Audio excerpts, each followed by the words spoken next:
Botticelli, it's my confidence. Botticelli and Raphael, shirts and trousers. திமுக தேர்தல் களத்தில் இன்றைக்கு பலமா இருக்கு. ஆனால் பண்பாட்டு தளத்தில் பலகீனமாயிட்டே இருக்கு. அது எந்த விஷயங்கள்லாம் எதிர்க்குதோ அது எல்லாத்துக்குமே தன்னை உடன்பட்டு தேர்தல் வெற்றியை தக்க வச்சிட்டு இருக்கு. இது உண்மையான பலம் இல்லை. இது தற்காலிகமான பலம். நாளடைவில் இது திமுக மாதிரியான அமைப்பை செல்லரிக்க வச்சிடும். அதுதான் இன்னைக்கு அவருக்கு முன்னாடி இருக்கக்கூடிய சவால். அடுத்த காலகட்டத்திற்கு திமுகவை முன்னெடுத்து செல்லுதல், அடுத்த காலகட்டத்துக்கு ஒரு நல்ல தலைமை, ஒரு அணித்தலைமையை உருவாக்குற, ஒரு டீம் லீடர்ஷிப்பை உருவாக்குறது. அடுத்த லீடர்ஷிப்லேருந்து கட்சிக்குள்ளார நிறைய மூத்த தலைவர்களுடைய ஆதிக்கம், அதாவது வயதானவர்களுடைய ஆதிக்கம் இருக்கு. அது அப்படிதான் சொல்லணும்னு நினைக்கிறேன். ஒரு மாவட்ட செயலாளராக 25 வருஷம் 30 வருஷம் 35 வருஷம் அப்படி ஒருத்தவங்க உட்கார்ந்துட்டு இருக்கிறதுங்கிறது ஜனநாயகத்துக்கு கேடு.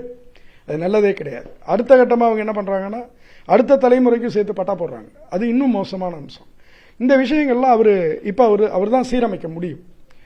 இந்த தருணம் விட்டாங்க அப்படின்னா இனிமே திரும்பி சீரமைக்கிறதுங்கிறது ரொம்ப கஷ்டம். வியாதி முத்திடுச்சுன்னு சொல்லுவாங்க. அந்த மாதிரியான ஒரு காலகட்டத்தில் திமுக ரொம்ப முக்கியமான ஒரு சங்கடமான ஒரு சவாலை எதிர்கொள்ளுது. இப்போ அது பலமா இருக்கும்போதே அதை சீரமைக்கணும். பலகீனப்பட்டப்ப செய்ய முடியாதுங்கிறதுனால அதுதான் அவருக்கு முன்னாடி இருக்கக்கூடிய பெரிய சவால் அப்படின்னு நினைக்கிறேன். ஒரு முதலமைச்சராக மக்கள் தலைவராக உயர்ந்திருக்கும் போது அந்த இடத்துல திமுக தலைவராக அவர் நிறைய முடிவுகளை எடுக்கிறதுங்கிறது சரியா இருக்காது அப்படிங்கிறது. உதாரணமாக இந்த ஆட்சியின் மீது பெரிய நம்பிக்கையினோடு மக்கள் வாக்களிச்சிருக்காங்க. அதில் மிக முக்கியமான அம்சம் அது ஊழலுக்கு எதிரான நடவடிக்கைகளாக இருக்கட்டும், அல்லது கடந்த கால தவறுகள், திமுகவினுடைய தவறுகள்ங்கிறதுல மிக முக்கியமானது குடும்ப வாரிசு அரசியல். அது எல்லா கட்சிகள்லையும் இருக்கு அப்படிங்கிறதெல்லாம் வாஸ்தவம் தான். அதனால திமுக போன்ற கட்சி அதை நியாயப்படுத்த முடியாது. ஒன்று. இரண்டாவது மாநில கட்சிகள் எல்லாமே இந்தியா முழுக்க இந்த ஒரு விஷயத்தினால அடிபடுறதை பார்க்குறோம். குடும்ப அரசியல் தேசிய கட்சிகள்ல இப்போ பாஜக இல்லையானா இருக்கு. ஆனால் அது ஒரு நிலையில் வச்சிருக்கு.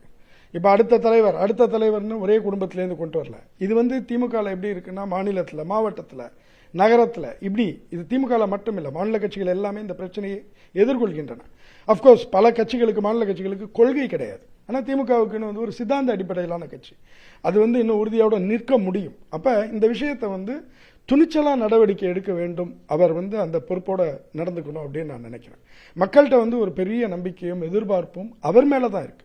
அதை அவர் பூர்த்தி செய்யணும். அதை கட்சி தன்னுடைய மேலே வச்சிருக்கக்கூடிய நம்பிக்கை, கட்சிக்காரர்கள் வைத்திருக்கக்கூடிய நம்பிக்கைக்காக சிலர் ரொம்ப காலமாக இருந்திருக்காங்க, நம்மளோட கஷ்ட காலத்தில் இருந்திருக்காங்க, அதனால அவங்களை இப்போ நம்ம விட்டுற முடியாது அப்படின்னு நடவடிக்கிறதை விடவும் மக்கள் அவங்கள நம்பியிருக்காங்க, அவங்களுக்கு நாம் நியாயமாக இருக்கணுங்கிற அளவில் அவர் நடவடிக்கைகள் எடுக்கணும் அப்படின்னு நினைக்கிறேன்.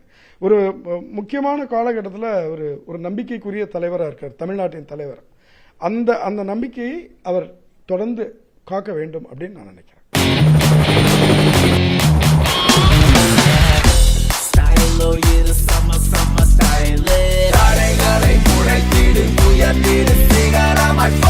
ஃபிட்டான Botticelli இருந்தா கான்ஃபிடென்ட்டா என்ன வேணாலும் செய்யலாம். Botticelli, it's my confidence.